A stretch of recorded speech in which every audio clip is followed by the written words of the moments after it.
Hello guys, this is Modest Major here, bringing you some commentary over some 34 and 2 Forerunner Snipers gameplay. It's on the map Complex. Snipers is one of the playlists I find the most difficult to go for gameplays on. I mean, obviously you've got the instant kill ability, so you have to be a lot more cautious. Couple that with the fact that there's no radars means that A, you have to be checking your 6 quite a bit, and being as aware as you physically can be. And then B, you also have to worry about the fact that people are probably going to try and revenge kill you. On a map like Complex, where it's 4v4 and it's quite hard to find players, one of the strategies that most players tend to pick up is they go for the person that just killed them because they have some sort of idea where they're going to be, so they start searching. So as a result, on Snipers, you have to be a lot more careful with your positioning, and you need to try and mix it up as much as you can, because if you start making a name for yourself, like everyone starts to realize that you're top middle, you really don't want that to happen, especially on Snipers, because all they have to do, especially on Forerunner Snipers, is just shoot you in the foot and you're dead. So you need to make sure that you're constantly switching up your positions. Against these players, it didn't matter quite as much because they were pretty terrible, to be honest. There's a very nice multi-kill later on in the gameplay, so keep your eyes out for that. I had a topic that I wanted to talk about today, though, and that is regarding the idea of respect for gaming as a medium. You know, there's a lot of general medias out there. Obviously, you got the music, the film, the TV industry, but I don't think any industry gets quite as much flack as the gaming industry does. When you look at a great player in games, they have to go against a lot of criticism and controversy regarding the fact that they've pursued gaming, the fact that that has become their main aspiration in life, to become a great gamer. And, you know, you obviously get a lot of insults bandied around, like nerd, geek, no life, he spends his life in the basement practicing the game, what's his life going to amount to? And I find it so outrageous when gaming is exponentially becoming the biggest form of media, if not it is the biggest media right now. I believe it's almost becoming to the point where we're dwarfing the film industry in terms of its size and stature. And, you know, that's one side of the coin, but then add in the fact that gaming is probably one of the hardest things to be good at. Not only have you got to have hand-eye coordination and precision at a very high level, but it's also about mind games, about trying to outwit your opponent. So it can't even be described as something that's dumb and something that's easy to be good at, something that's less skillful. It has that skill behind it. It's popular, and, you know, it's got the popularity factor behind it. It's very mainstream. A lot of people find it entertaining, both as a spectator's sport and as actual playing it itself. You can also find a lot of success through playing and spectating, through commentating, through dissecting the game, through being a competitor at the game. The industry has an exponential amount of money that can be gained from it. Look at PewDiePie. He is a multi-millionaire at this point in time, and all he has done is live commentate scary games. But for a lot of people, that is extremely entertaining. And this is an example that I like to draw, is that if you looked at a bass player, they could spend all their time in their band room just playing and playing and playing. They're not going out and seeing people. They're constantly practicing at this bass guitar. They're not really socializing with people. They're just looking at tabs and internet videos of how to improve at the bass guitar. But when you see them play a solo, and when you see them go off on like a YouTube video, you instantly respect that. There's no question of, oh yeah, but you spent ages doing this, so it's not really that impressive. Constantly you hear this argument of, you know, when someone says, oh, you know, I'm really good at gaming, I'm probably much better than the average person, the instant knee-jerk reaction to a lot of the casual crowd, or the people that don't play games full stop, is, oh yeah, but who really cares? You know, all you do is sit there practicing all day, of course you're going to be good.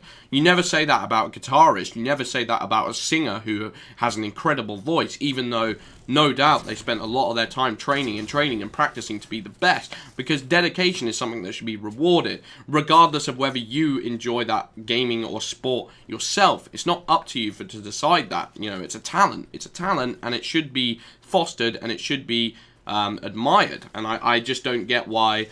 It's a combination of two things, really. It's A, people don't understand gaming, and their first knee-jerk instinct is to attack it because it's like, you know, it's something alien to them. And then you see a lot of stuff in the news being perpetuated, and this is the second point that I'd like to make. I almost feel like the media themselves are scared of gaming, or they're scared of what it could mean for general media.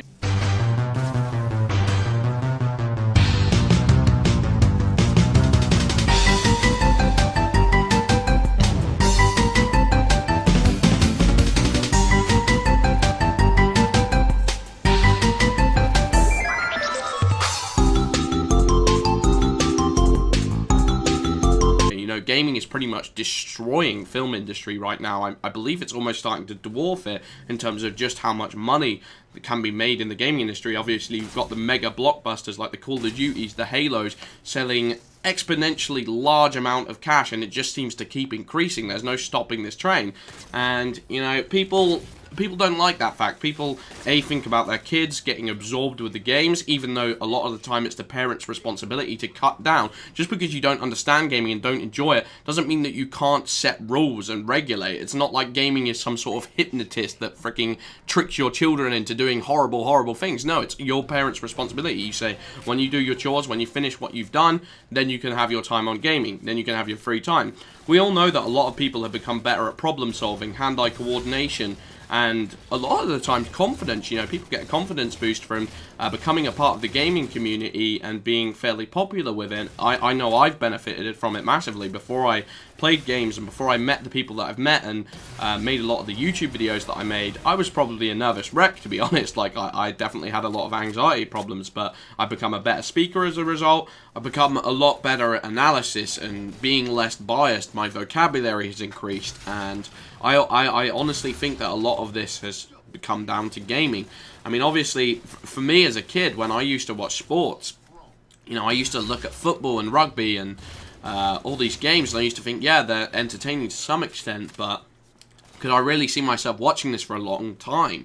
And then gaming comes along, and you've got just this added depth of hand-eye coordination, intelligence, mind games, outwitting your opponents.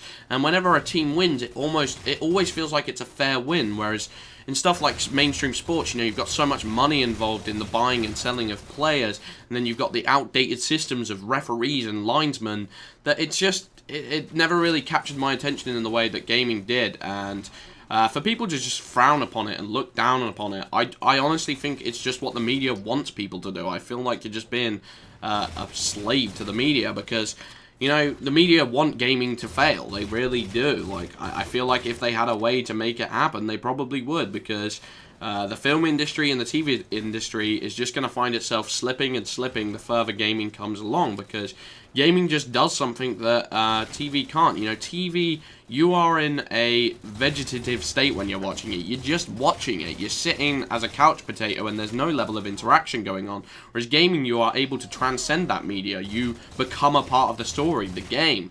And that's just something that football and that watching reality TV and watching movies just can't touch, because eventually we're going to get to a point where the quality of the content increases, and we've been seeing that a lot in recent years. You know, obviously games like BioShock Infinite, Last of Us has provided this cinematic experience that, although I don't necessarily think that these games have found the perfect balance between storytelling and interactivity, they're getting pretty darn close, and the storytelling has been improving over years. The gameplay itself is becoming, you know, the graphics engines are becoming more and more realistic, and there's more and more barriers that people are pushing. And I think we're going to get to a certain point where gaming just offers things that both the film industry and the TV industry can't. Once the controls become accessible enough, and once enough young people start getting on this bandwagon of gaming, I just think that all these arguments of, oh yeah, well, gaming's for nerds and stuff, is going to become completely outdated, because, you know, parents are going to start finding that they should, you know, that this is a popular thing, this is more than just a fad,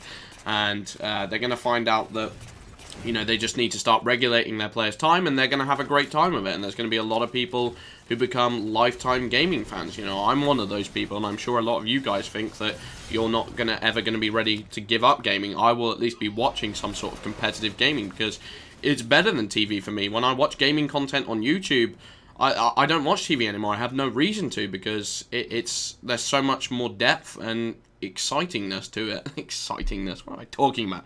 I spoke for so long that I've just started speaking gibberish, but I hope you guys understand where I'm coming from.